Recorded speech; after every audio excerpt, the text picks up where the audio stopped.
जय श्री राधे। श्रीमद् भागवत सुधा सागर प्रथम स्कंद अध्याय 9।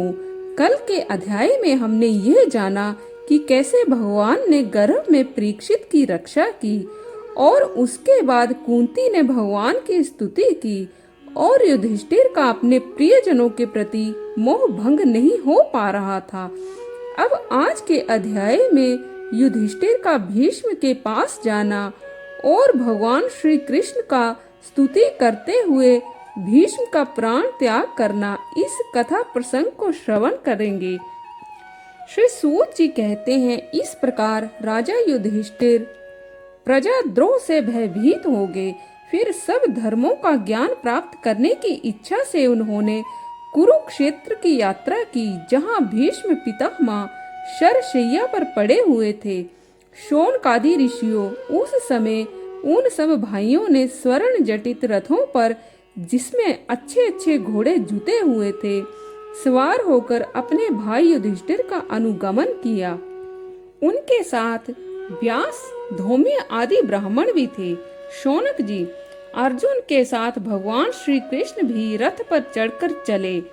उन सब भाइयों के साथ महाराज युधिष्ठिर की ऐसी शोभा हुई मानो यक्षों से घिरे हुए स्वयं कुबेर ही जा रहे हों। अपने अनुचरों और भगवान श्री कृष्ण के साथ वहां जाकर पांडवों ने देखा कि भीष्म पितामह स्वर्ग से घिरे हुए देवता के समान पृथ्वी पर पड़े हुए हैं।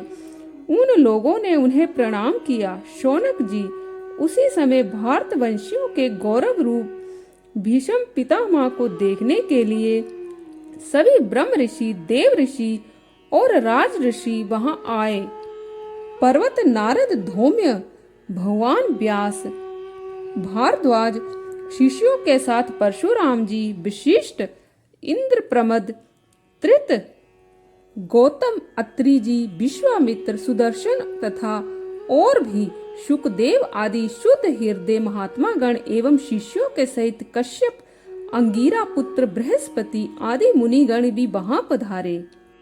भीष्म पितामह धर्म को और देश काल के विभाग को कहाँ किस समय क्या करना चाहिए, इस बात को जानते थे। उन्होंने उन बड़भागी ऋषियों को सम्मिलित हुआ देख उनका यथा योग्य सत्कार किया। वे भगवान श्री कृष्ण का प्रभाव भी जानते थे, अतः उन्होंने अपनी लीला से मनुष्य का भेष धारण करके वहां बैठे हुए तथा जगदीश्वर के रूप में हृदय में विराजमान भगवान श्री कृष्ण की बाहर तथा भीतर दोनों की जगह पूजा। पांडव बड़े विनय और प्रेम के साथ भीष्म पितामह के पास बैठ गए।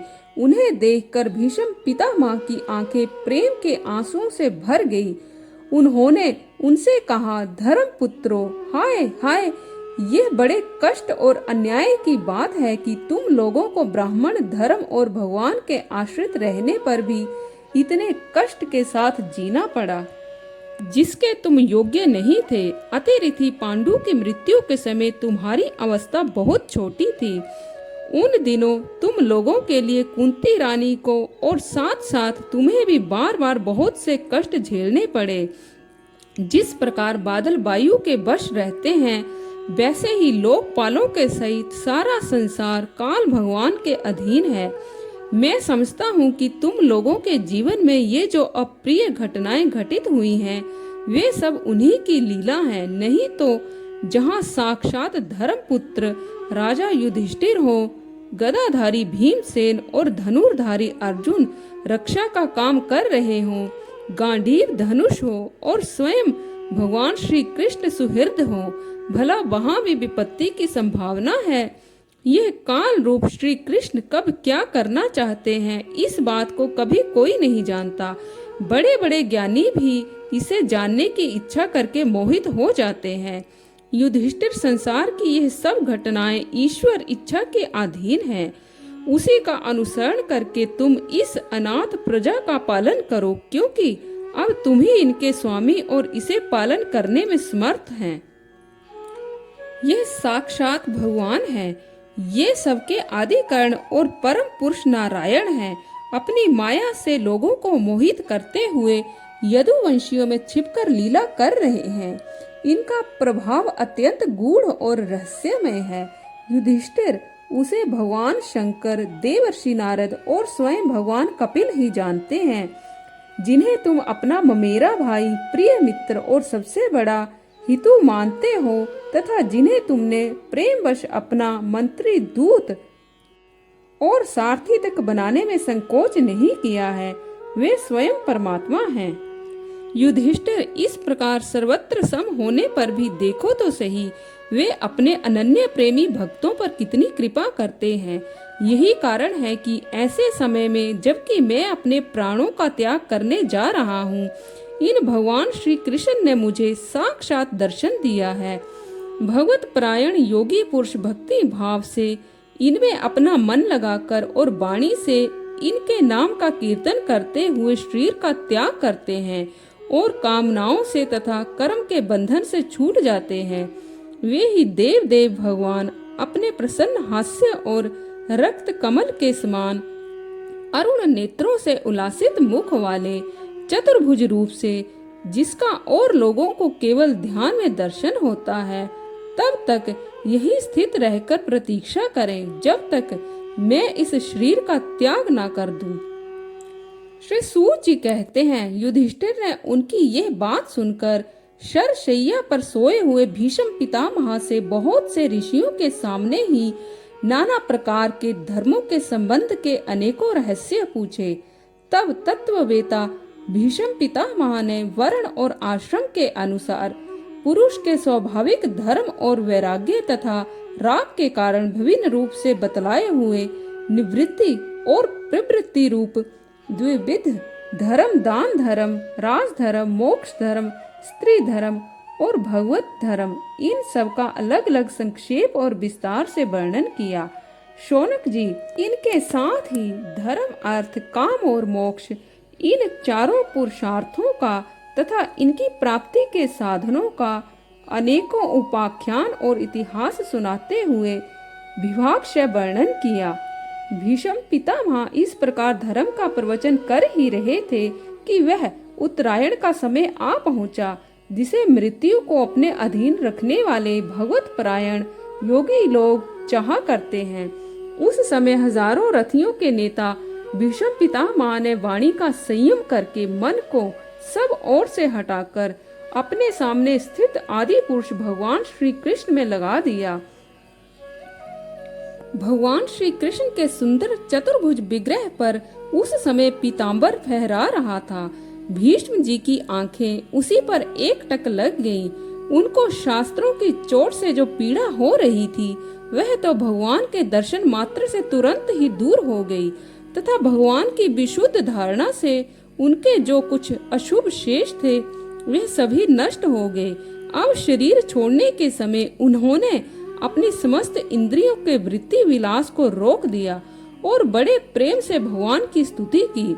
भीष्म जी ने कहा, अब मृत्यु के समय मैं अपनी यह बुद्धि, जो अनेक प्रकार के साधनों का अनुष्ठान करने से अत्यंत शुद्ध एवं कामना रहित हो गई है, यदुवंश शिरोमणि अनंत भगवान श्री कृष्ण के चरणों में समर्पित करता हूँ, जो सदा सर्वदा अपने आनंदमय स्वरूप में स्थित रहते हुए ही कभी विहार करने की लीला कामना करने की इच्छा से प्रकृति को स्वीकार कर लेते हैं, जिससे यह सृष्टि परंपरा चलती है, जिनका शरीर त्रिभुवन सुंदर एवं श्याम तमाल के समान सांवला है, जिस पर सूर्य रश्मियों के समान श्रेष्ठ पीताम्बर लहराता रहता है और कमल सदृश मुख पर घुंघराली अलकें लटकती रहती हैं, उन अर्जुन सखा श्री कृष्ण में मेरी निष्कपट प्रीति हो। मुझे युद्ध के समय उनकी यह विलक्षण छवि याद आती है। उनके मुख पर लहराते हुए घुंघराले बाल घोड़ों की टाप की धूल से मटमैले हो गए थे और पसीने की छोटी छोटी बूंदें शोभायमान हो रही थी। मैं अपने तीखे बाणों से उनकी त्वचा को भींच रहा था। उस समय कवच मंडित भगवान श्री कृष्ण के प्रति मेरा शरीर, अंतःकरण और आत्मा समर्पित हो जाएं।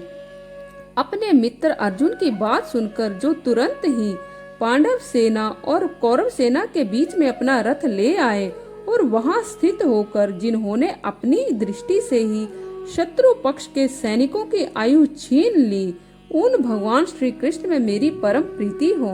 अर्जुन ने जब दूर से कौरवों की सेना के मुखिया हम लोगों को देखा, तब पाप समझकर वह अपने स्वजनों के वध से विमुख हो गया। उस समय जिन्होंने गीता के रूप में आत्म विद्या का उपदेश करके उसके सामयिक अज्ञान का नाश कर दिया, उन परम पुरुष भगवान श्री कृष्ण के चरणों में मेरी प्रीति बनी रहे। मैंने प्रतिज्ञा कर ली थी कि मैं श्री कृष्ण को शस्त्र ग्रहण कराकर छोड़ूंगा। उसे सत्य एवं ऊंची करने के लिए उन्होंने अपनी शस्त्र ग्रहण न करने की प्रतिज्ञा तोड़ दी। उस समय वे रथ से नीचे कूद पड़े और सिंह जैसे हाथी को मारने के लिए उस पर टूट पड़ता है, वैसे ही रथ का पहिया लेकर मुझ पर झपट पड़े। उस समय वे इतने वेग से दौड़े कि उनके कंधे का दुपट्टा गिर गया और पृथ्वी कांपने लगी। मुझ आतताई ने तीखे बाण मार मार कर उनके शरीर का कवच तोड़ डाला, जिससे सारा शरीर लहूलुहान हो रहा था। अर्जुन के रोकने पर भी वे बलपूर्वक मुझे मारने के लिए मेरी ओर दौड़े आ रहे थे। वे ही भगवान श्री कृष्ण जो ऐसा करते हुए भी मेरे प्रति अनुग्रह और भक्त वत्सलता से परिपूर्ण थे, मेरी एकमात्र गति हो, आश्रय हो। अर्जुन के रथ की रक्षा में सावधान जिन श्री कृष्ण के बाएं हाथ में घोड़ों की रास थी और दाहिने हाथ में चाबुक, इन दोनों की शोभा से उस समय जिनकी अपूर्व छवि बन गई थी, उस महाभारत युद्ध में मरने वाले वीर जिनकी इस छवि का दर्शन करते रहने के कारण सारूप्य मोक्ष को प्राप्त हो गए, उन्हीं पार्थ सारथी भगवान श्री कृष्ण में मुझ मरणासन की परम प्रीति हो। जिनकी लटकीली सुंदर चाल, हाव भाव युक्त चेष्टाएं, मधुर मुस्कान और प्रेम भरी चितवन से अत्यंत सम्मानित गोपियां रास लीला में उनके अंतर्धान हो जाने पर प्रेम उन्माद से मतवाली होकर जिनकी लीलाओं का अनुकरण करके तन्मय हो गई थी, उन्हीं भगवान श्री कृष्ण में मेरा परम प्रेम हो। जैसे एक ही सूर्य अनेक आँखों से अनेक रूपों से दिखते हैं, वैसे ही अजन्मा भगवान श्री कृष्ण अपने ही द्वारा रचित अनेक शरीरधारियों के हृदय में अनेक रूप से जान पड़ते हैं। वास्तव में तो वे एक और सबके हृदय में विराजमान हैं ही। उन्हीं इन भगवान श्री कृष्ण को मैं भेद भ्रम से रहित होकर प्राप्त हो गया हूँ। श्री सूत जी कहते हैं, इस प्रकार भीष्म पितामह ने अपने मन, वाणी और दृष्टि की वृत्तियों से आत्म स्वरूप भगवान श्री कृष्ण में अपने आप को लीन कर दिया। उनके प्राण वहीं विलीन हो गए और वे परम शांत हो गए। उन्हें अनंत ब्रह्म में लीन जानकर सब लोग वैसे ही चुप हो गए जैसे दिन के बीत जाने पर पक्षियों का कलरव शांत हो जाता है। उस समय देवता और मनुष्य नगाड़े बजाने लगे। साधु स्वभाव के राजा उनकी प्रशंसा करने लगे और आकाश से पुष्पों की वर्षा होने लगी। शौनक जी, युधिष्ठिर ने उनके मृत शरीर के अंत्येष्टि क्रिया कराई और कुछ समय के लिए वे शोक मगन हो गए। उस समय मुनियों ने बड़े आनंद से भगवान श्री कृष्ण की उनके रहस्य में नाम ले लेकर स्तुति की। इसके पश्चात अपने हृदय को कृष्णमय बनाकर वे अपने अपने आश्रमों को लौट गए। तदंतर भगवान श्री कृष्ण के साथ युधिष्ठिर हस्तिनापुर चले गए और उन्होंने वहां अपने चाचा धृतराष्ट्र और तपस्विनी गंधारी को ढांढस बंधाया। फिर धृतराष्ट्र की आज्ञा और भगवान श्री कृष्ण की अनुमति से समर्थ राजा युधिष्ठिर अपने वंश परंपरागत साम्राज्य का धर्म पूर्वक शासन करने लगे। तो आज के लिए बस इतना ही। कल फिर आपसे भेंट होगी। तब तक के लिए जय श्री राधे।